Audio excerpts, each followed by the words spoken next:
नमस्कार, स्वागत है आप सभी का एजुकेशन मंत्रा में। दोस्तों, इस वीडियो में हम बात करने वाले हैं सीटेट, यूपी टेट, नई प्राथमिक शिक्षक भर्ती, 69,000 शिक्षक भर्ती और यूपी पीसीएस 2023 के नोटिफिकेशन के बारे में। दोस्तों, सारी अपडेट्स को एक साथ देखेंगे, लेकिन इसके पहले एक छोटी सी इन्फॉर्मेशन। हम बात करेंगे यूपी टेट 2023 की बेस्ट बुक के बारे में, जो चक्षु पब्लिकेशन की है। अगर इस पुस्तक की खास बात करें तो इसमें 3000 से अधिक अध्यायवार महत्वपूर्ण प्रश्न हैं, जिनकी विस्तृत व्याख्या भी दी गई है। 4 सॉल्व्ड पेपर्स भी प्रीवियस ईयर के दिए गए हैं। संस्कृत सहित सभी सब्जेक्ट्स को कवर किया गया है और साथ ही साथ देखा जाए तो टॉपिक वाइज स्टडी मटेरियल इस पुस्तक में दिया गया है और प्रैक्टिस के लिए हर एक टॉपिक के बाद बहुत सारे क्वेश्चन उपलब्ध कराए गए हैं। इतना ही नहीं, चक्षु पब्लिकेशन का ही एक प्रैक्टिस सेट आता है, जिसको लगा करके आप अपनी यूपी टेट की तैयारी को और भी मजबूत कर सकते हैं। तो देर किस बात की है, लिंक डिस्क्रिप्शन बॉक्स में है। ऑनलाइन माध्यम से यदि पुस्तकों को लेना चाहते हैं तो क्लिक करें और साथ ही साथ ऑफलाइन के लिए किसी भी नज़दीकी बुक स्टॉल पर कांटेक्ट करें। तो देखा जाए तो एक लंबा जो इंतज़ार है छात्रों का समाप्त हो चुका है और सीटेट 2022 दिसंबर का जो रिजल्ट है वो ऑफिशियल वेबसाइट ctet.nic.in पर अपलोड हो चुका है और आप लोग जाकर देख सकते हैं। तो ये दोस्तों कुल मिलाकर सीटेट की ऑफिशियल वेबसाइट पर जारी किया गया है और सीटेट दिसंबर 2022 रिजल्ट ऐसा ब्लिंक हो रहा वेबसाइट पर। क्लिक करेंगे, रोल नंबर डालेंगे, आपका पूरा मार्कशीट आ जाएगा। ये जैसे हमने दोस्तों यहाँ पे स्नैप लिया है, यहाँ पर देख सकते हैं सीटेट की ऑफिशियल वेबसाइट है और यहाँ पर central teacher eligibility test December 2022, enter your roll number डालेंगे, सबमिट करेंगे तो आपका जो रिजल्ट है वो दोस्तों शो कर जाएगा। तो आप लोग कमेंट में अवश्य बताएं किसके कितने मार्क्स आ रहे हैं, नॉर्मलाइजेशन हुआ है या नहीं हुआ है। मुझे लगता है कि कोई नॉर्मलाइजेशन का प्रोसीजर अडॉप्ट नहीं हुआ है। खैर, देखते हैं, जो जैसी अपडेट निकल के आएगी आप सभी को हम प्रोवाइड करेंगे। यहाँ पर भी दोस्तों देख सकते हैं सीटेट की ऑफिशियल वेबसाइट पर सीटेट दिसंबर 2022 रिजल्ट, ऐसा जो इंटरफेस है वो नज़र आएगा आपको।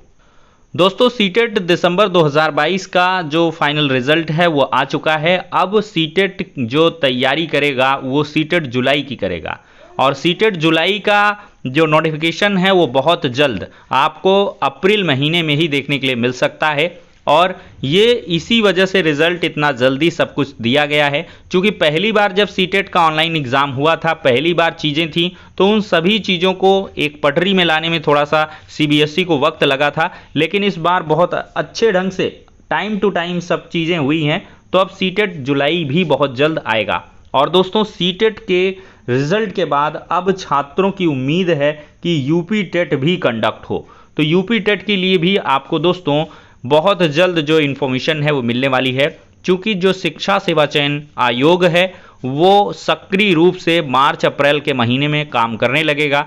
इसका जो आपका फाइनल कह लें ड्राफ्टिंग है वो हो रही है और इसकी नियमावली जैसे ही पास हो जाएगी तो आप सभी को चीज़ें मिल जाएंगी और आराम से आप लोग यूपी टेट की तैयारी अभी से शुरू कर दें। और दोस्तों, अब इसी बीच देखा जाए तो बेसिक शिक्षा विभाग में भर्ती संबंधी एक नया बयान आज की डेट में बेसिक शिक्षा मंत्री ने जारी किया है। यहाँ पर दोस्तों आप देख सकते हैं सेवा में अपर मुख्य सचिव, प्रमुख सचिव, उच्च शिक्षा, अच्छा ये नहीं है। प्रश्न दोस्तों कुछ ऐसा है, क्या बेसिक शिक्षा मंत्री बताएंगे कि प्रयागराज और झांसी मंडल में बेसिक शिक्षकों के कितने पद रिक्त हैं। तो इस पर इन्होंने कहा है कि प्रयागराज मंडल में 7,149 और यहाँ पर दोस्तों देखा जाए तो उच्च प्राथमिक में 3,761 और झांसी मंडल में प्राथमिक में 4,453 और उच्च प्राथमिक 2,083 शिक्षकों के पद रिक्त हैं।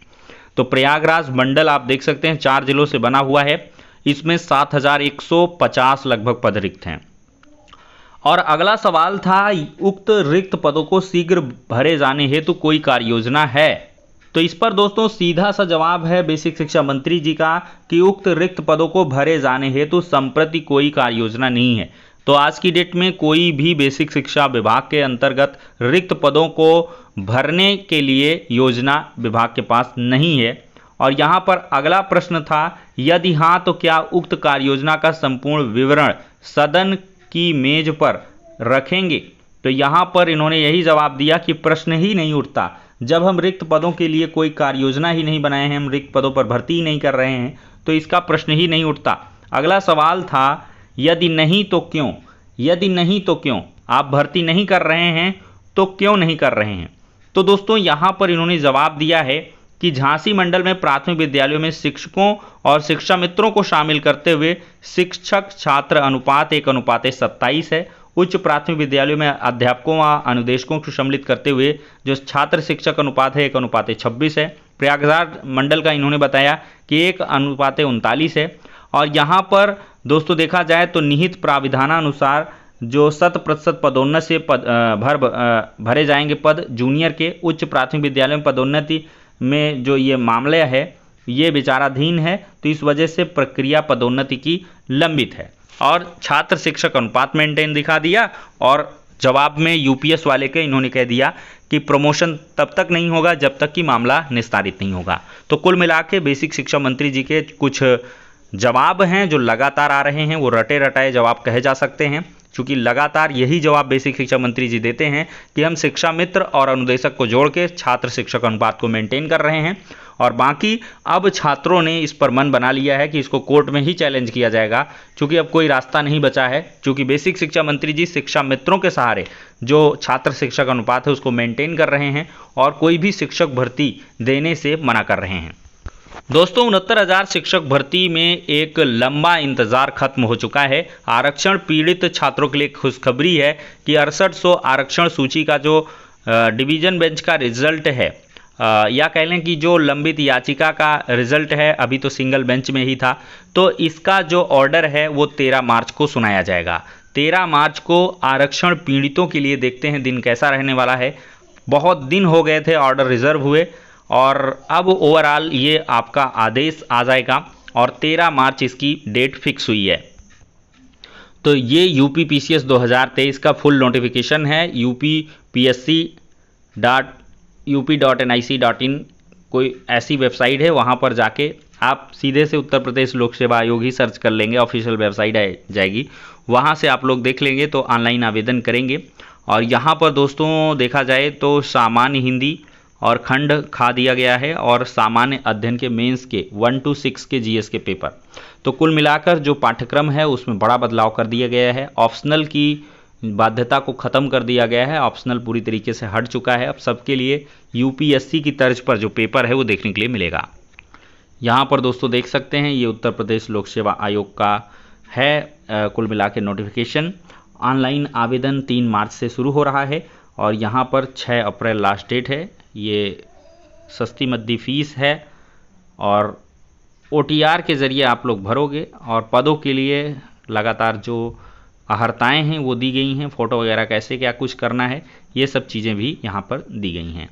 तो ठीक है दोस्तों, फिलहाल के लिए वेबसाइट को चेक कर लें जो इंटरेस्टेड हैं यूपीपीसीएस 2023 के फॉर्म भरने में। इस वीडियो में इतना ही, नेक्स्ट में मिलते हैं।